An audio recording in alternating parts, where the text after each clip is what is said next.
Tantor Audio, a division of Recorded Books, presents The Tortuga Plantation by James L. Nelson, narrated by Jason Keller. Chapter 1. Tortuga, Île de la Tortue, the island of the turtle, rising humpback from the sea, its great cresting ridge of mountains arching east to west, spilling the impossibly blue water of the Caribbean away on either side. An insignificant heap of rocks and jungle and white beach at the mouth of the windward passage between Hispaniola to the south and Cuba to the west, islands of much greater import than the sliver of shell-shaped land. Tortuga, ignored, but not entirely. Cristoforo Colombo had set foot there and given it its name, or at least the name by which the interlopers would know it. In the middle of the second decade of the 17th century, others had arrived, French and English. They came from St. Kitts, where they had been nibbling at the edge of Spain's New World empire, and now looked to plunge into it deeper still. And because Spain could not protect every corner of the vast territory she claimed, she had not even tried to stop them. The French and English had settled on the land, built a town of sorts, which they called Cayona, and cleared plantations from the jungle. That, at least, was how Jean-Baptiste LeBoeuf understood it. He had seen Tortuga many times across the water, from the shores and high country of Hispaniola, close enough that he could have rowed a periagua there in a day, but he had never actually been to the island. He stood on the quarterdeck, arms held out straight on either side, his eyes taking the island in. 25 miles, end to end. They were nearly up with the eastern point now, moving into the Canal de la Tortue, the 5-mile-wide stretch of water between Tortuga and the north coast of Hispaniola. Turtle, he thought. Yes, I suppose it looks like a turtle. LeBoeuf had seen many turtles over the years, but generally while standing on the deck of a ship, looking down, in which they did not look like that. One would have to be floating in the water, looking over the surface at the half-submerged creature for it to look like the island. But LeBoeuf supposed if one were to view a turtle from that angle, it would appear much as Tortuga appeared now. "You look like an idiot, you know," Henriette said. "I mean, more than usual, you look like an idiot." LeBoeuf took his eyes from the island and looked over at her. She was leaning against the larboard bulwark, arms folded, lips pressed tight. She was glaring at him. He looked down at the woman kneeling in front of him, the one to his left holding the cloth against his outstretched arm. The women were wives of the men who had sailed with LeBoeuf from the coast of Hispaniola. At least, they called themselves wives, or most did. They had been imported from the streets of Paris, whores rounded up and sent to civilize the wild men of the West Indies. Henriette had been part of that importation, though she had arrived by a very different route. She had come by way of the king's court, the intriguing of Queen Anne d'Autriche and Cardinal Richelieu, at least by her telling. The two women crowded around LeBoeuf, it turned out, had skills beyond the ones that had led to their arrest and deportation. They were competent seamstresses, and LeBoeuf was putting those skills to good use. He needed clothes. Not the clothes of a buccaneer, not the patched canvas pants and tired shirt and cassock stained with blood, the rawhide shoes and round canvas hat. He needed the clothes of a gentleman, and happily he had found them in the master's cabin, aboard the ship he had taken from the Spanish just days before. The clothes, of course, did not fit. LeBoeuf was 6 foot and some inches tall, his weight in the mid-200 pounds, none of it fat. He was not likely to find another man's clothes that fit him. He did find, however, 2 suits of clothes in the chest below, and now the women were working at turning those 2 small suits into one large one. I don't need to look smart, LeBoeuf said. I just need to look like Chevalier Philippe Guillermo de Béron, who may be dumb as a stone for all we know. Humph, Henriette said, and she frowned deeper and knitted her brows. LeBoeuf shook his head in wonder.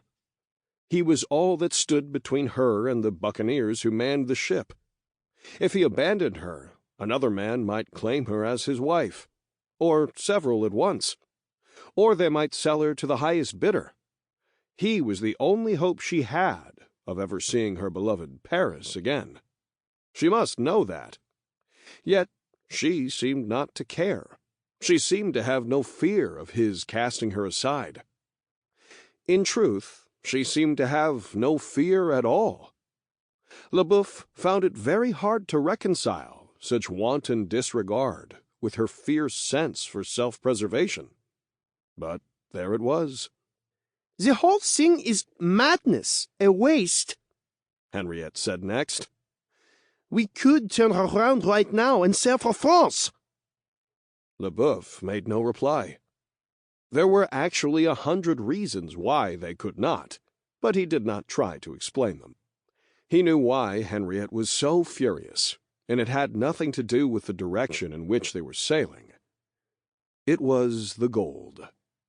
A hurricano had left a ship half sunk in the bay where their hunting camp had been, and, on taking possession of it, LeBoeuf had discovered a fortune in gold hidden below the deck of the master's cabin. For some reason, Henriette had decided that half of the gold was hers, and LeBoeuf had not disabused her of the notion. He did not care. She was welcome to it. Unfortunately, the ship had managed to catch fire in the middle of a fight. LeBoeuf never did learn how, and the gold had gone down with the rest. That was the cause of Henriette's fury. Fury not because the gold was lost when the ship went down. It wasn't really. The ship had sunk in fairly shallow water. They knew where in the wreck it could be found, and a tolerable swimmer, which LeBoeuf was, could have retrieved it with some effort. But LeBoeuf had not even bothered trying. That was what drove Henriette mad with frustration. LeBoeuf did his best to ignore her, but he did feel like a bit of an idiot standing there with his arms outstretched like a scarecrow.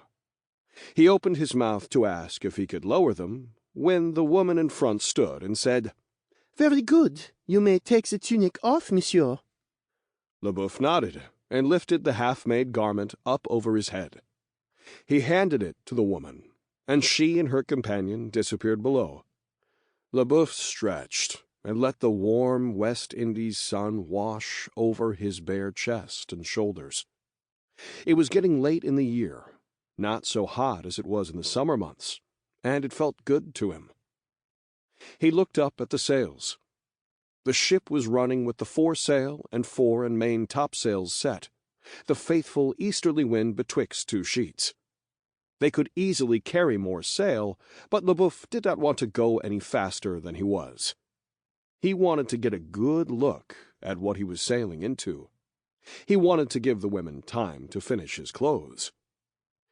He glanced over at Henriette, but she was staring off toward Tortuga, glaring at the island with the same contempt with which she had glared at him. She was lovely, her dark hair tumbling around her shoulders, her flawless skin starting to turn a soft brown in the tropical sun, despite all her attempts to keep it the same pearl white it had been when she had first arrived. LeBoeuf wanted to speak. He wanted to tell her the truth, that he did not plan to leave the gold at the bottom of the harbor, that he intended to go back for it. But he had to go back alone, or with a handful of trusted men. If he retrieved that fortune in the company of all the buccaneers, 33 men by his count, he would have to share it out with all. Worse, he would have to explain why he had not mentioned it earlier. Blood would likely spill.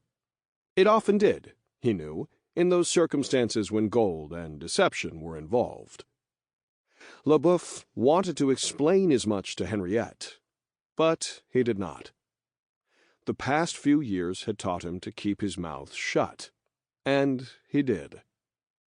It started from necessity, but now it was habit. He was no more inclined to speak than he was to put his hand in a flame. So he stared up at the sails, and Henriette glared out at the island. Fury and contempt, it seemed, were as much a part of her as silence was of LeBoeuf. We are quite a pair, he thought, and then turned to more practical matters. He looked aft at Pierre le Chasseur, who was at the tiller.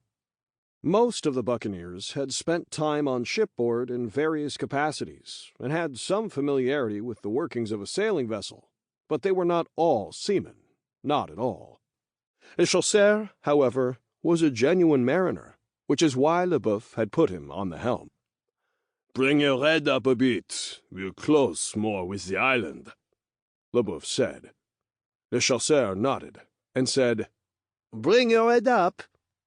He nudged the tiller to larboard, and the bluff bow turned slowly to starboard. That way, older, LeBoeuf said. Le Chasseur nodded again and brought the tiller amidships. LeBoeuf looked up at the sails. Forward there, he called along the deck. Brace the sails round to larboard some. The men, the crew, the buccaneers, were sprawled around the deck in various positions of relaxation.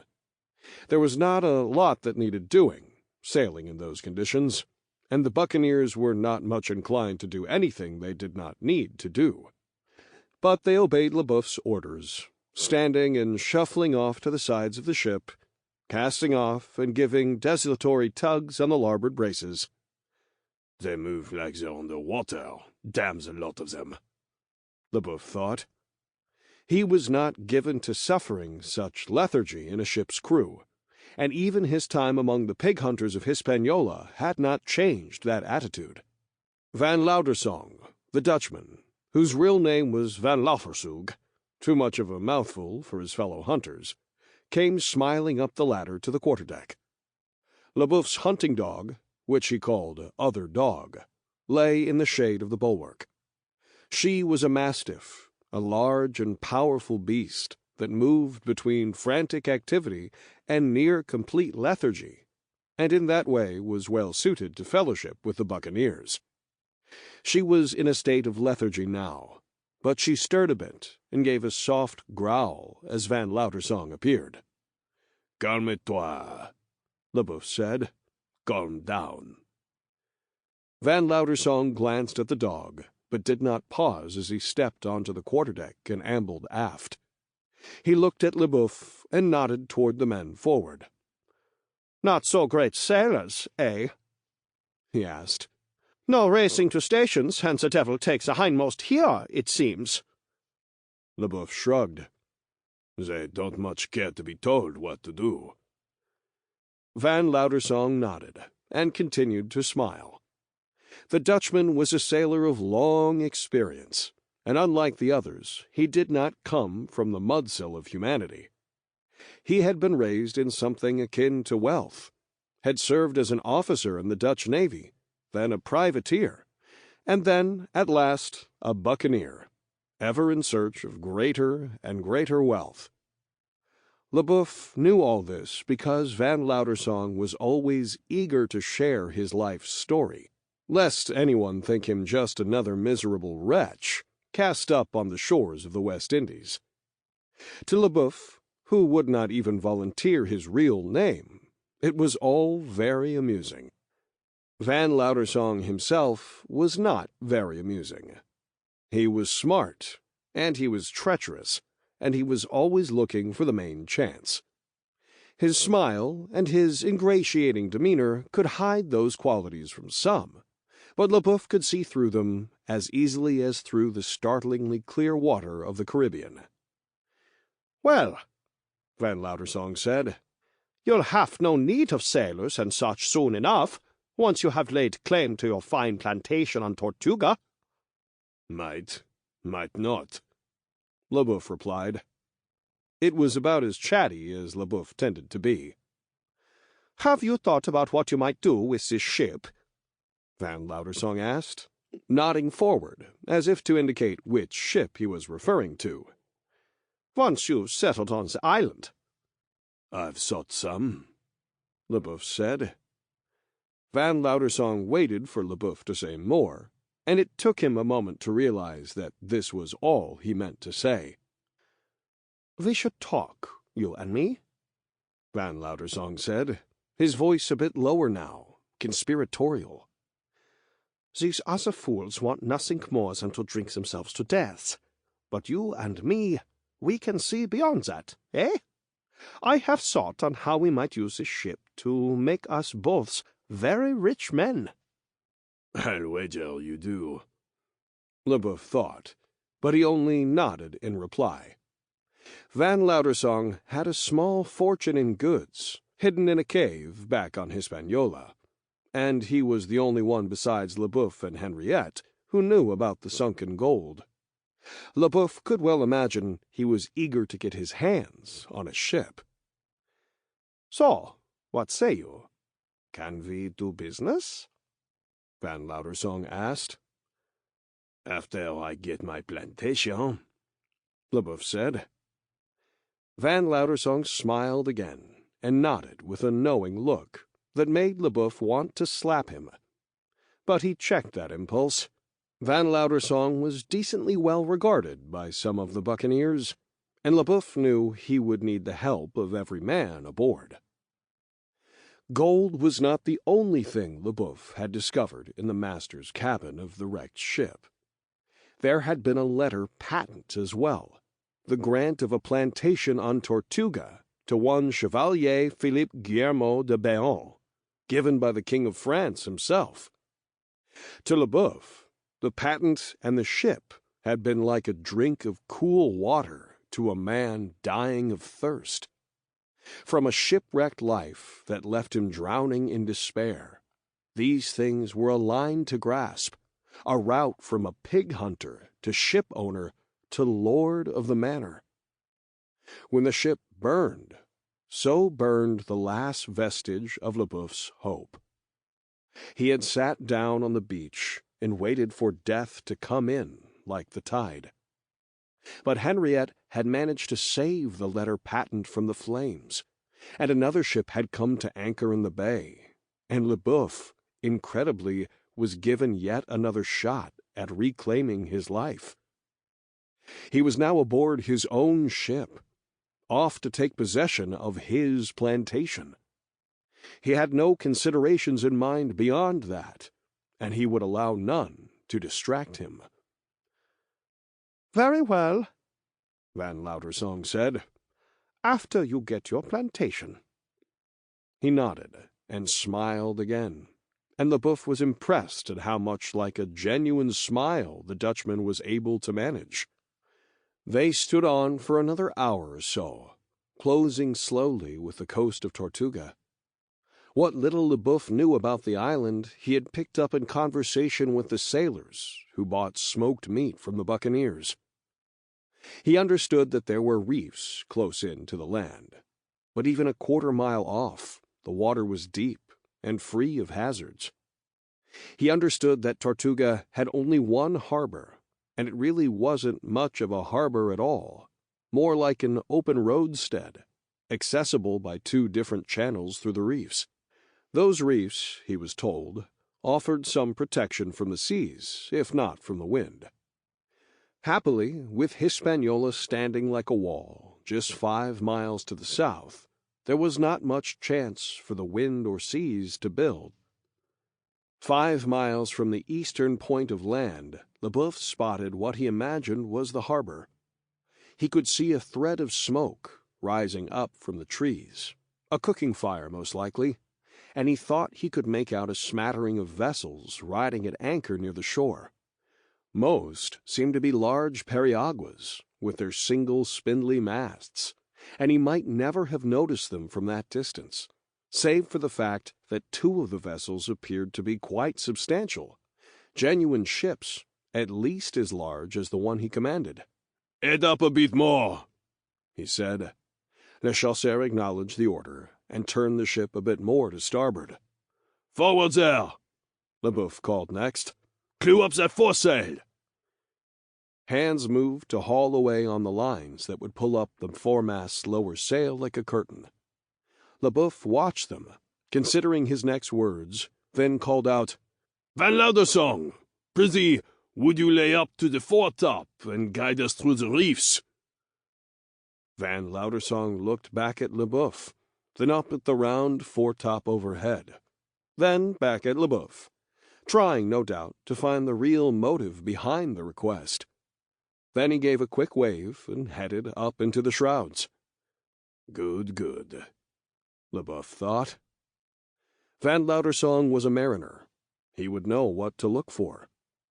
Sending him to the foretop would keep him from plotting with the others, and since the Dutchman clearly wanted to get his hands on the ship, he was motivated to see it was not wrecked on a reef.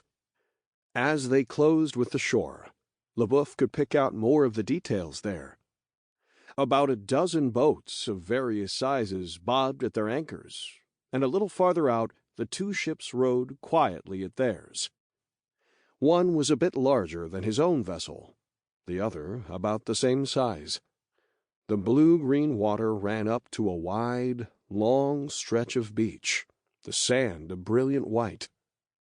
There a fringe of palm trees stood, sentry-like, arching slightly toward the sea. Beyond the trees was an acre or so of open ground, which seemed to LeBoeuf not so much cleared as beaten down. It formed a road of sorts, with a few structures lining the way, but from that distance he could not tell how many or what sort they were. Cayona. LeBoeuf was sure he had seen less impressive places, but he could not recall when. Beyond that, for a few miles, the land trended uphill, a patchwork of meadows and fields and jungle, until it rose up to the imposing mountains that formed the crest of the turtle's shell. "Deck there!" Van Loudersong called down from the foretop. "Looks to be a reef right ahead, LeBoeuf. Best come up, or you'll have her bottom out." "Very well," LeBoeuf called back. Then to Le Chasseur he said, "Come up." He turned forward. "Lay into those braces! Starboard tack!" He wanted to add, "You lazy bastards!" or "You sheep-biting fools!" the way he would have in the old days, but he bit that last part off. Forward, the men braced the yards around with a lethargy that made LeBoeuf want to lay into them with a belaying pin. "That's well," Van Loudersong sung out. "Hold that heading." They stood on, moving slowly, which was just as LeBoeuf wanted it.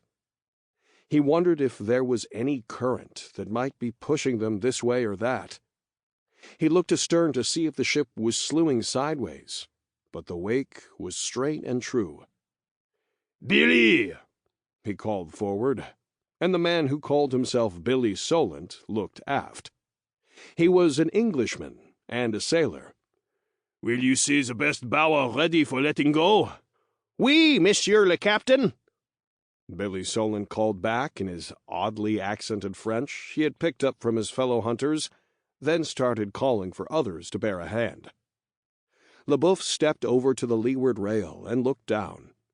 The water was astoundingly clear, as if they were sailing through molten glass, and he could see the sand and occasional coral head on the bottom. The sight amazed him and unnerved him a bit, despite having spent several years sailing the Caribbean. It always seemed to him as if they were about to go hard aground, but he knew from experience they were not. He looked farther outboard. He could see the edge of the reef now, a couple 100 feet away, a darker patch in the light blue water. Van Loudersong seemed to be piloting them well, and LeBoeuf could only hope he continued to do so. "If we wreck now, we can swim from here," LeBoeuf thought. "At least, I can." Soon LeBoeuf could make out more of the anchorage and the shore beyond. Along with the ships and boats at anchor, a dozen others were pulled up onto the shallows where they leaned over at odd angles. He could see there were more buildings on shore than he had first thought, a dozen or so lining the wide dirt road. "You're through the channel, LeBoeuf," Van Loudersong called down from the foretop. "We're in the harbor, such that it is." "Aye," LeBoeuf called back. He ran his eyes over the anchorage, calculating how much cable he would need to let out, how much room he would need to swing. Another cable length or two. "Clew up the top foresail! Let go the halyard!" He called forward a minute later, and the fore topsail was hauled up as the yard was lowered away. "Les chasseurs, round up!" Behind him, the chasseur pushed the tiller over, and the ship turned up into the wind, and the main topsail, still set, flogged and then pressed back against the mast, stopping the ship dead. LeBoeuf hesitated, just for a moment, until he could feel the ship start to gather sternway. The crew, the ship, all were reacting to his spoken word, like they were extensions of himself. It was a familiar sensation, and one that made him profoundly happy. "Billy, let go!" he called forward. Billy Solent brought an axe down on the lashings holding the anchor suspended from the cathead, and the big iron hook plunged into the water, pulling the thick anchor cable behind it through the hawse-pipe. LeBoeuf looked aloft. He looked at the shoreline. He looked down at the water moving past the hull, swirling stern to bow as the ship made sternway with the main topsail aback. "That's well! Snub it!" he called, and the hands forward stopped the anchor cable from paying out and made it fast to the bitts. More hands, at LeBoeuf's urging, headed aloft to stow the fore and main topsails. Soon the ship was riding at anchor as if it had been there a month. She was called Trois Frères, at least she was now. She had been called Nostra Senora de Santa Rosa when LeBoeuf and the others took her from her Spanish crew. Trois Frères was the name of the ship that had first wrecked in the bay, the one aboard which they had found the gold and the letter patent, though that ship had also been sailing under Spanish colors with a Spanish name. "There's a lot of damnable intrigue going on here," LeBoeuf thought, though he could only guess at what it might be. And now he meant to insert himself right into the middle of it. "So, you've reached your paradise, your Tortuga," Henriette said, stepping up behind him, the top of her head level with his mid-chest. "Now what will you do? Go single-handedly lay claim to your great estate?" "We'll see," LeBoeuf said, and he said no more, though he had already put quite a bit of thought into the problem. From the onset, he had made it clear to the others that the ship was his, and he would happily fight any man who thought otherwise. Unsurprisingly, no one objected. They would man the ship, because they feared LeBoeuf, and they were as eager as he was to reach Tortuga. But once the buccaneers were ashore, LeBoeuf had no hold over them. Most of the crew of Trois Frères, the erstwhile pig hunters, were crowded at the ship's rail, staring toward the distant shore. LeBoeuf knew well what they were thinking. Among those buildings, one at least had to be a tavern, or if not a tavern per se, a place where one might find a drink, rum bouillon or brandy or wine, if that was all there was to have, and the men were desperate to get at it. All of their alcohol was lost when the original Trois Frères burned, and what little had been found aboard Santa Rosa was quickly consumed. They'd had no strong drink in days, and LeBoeuf could already see the unfortunate effect it was having on many of them. He stepped to the break of the quarterdeck and looked forward. "You fellows, hear me!" he called. The men and women turned and took a few steps aft. "We'll get a boat in the water directly. LeBoeuf said. And we'll make for shore. He could see smiles of relief on more than a few faces. I've never... Sample complete. Ready to continue?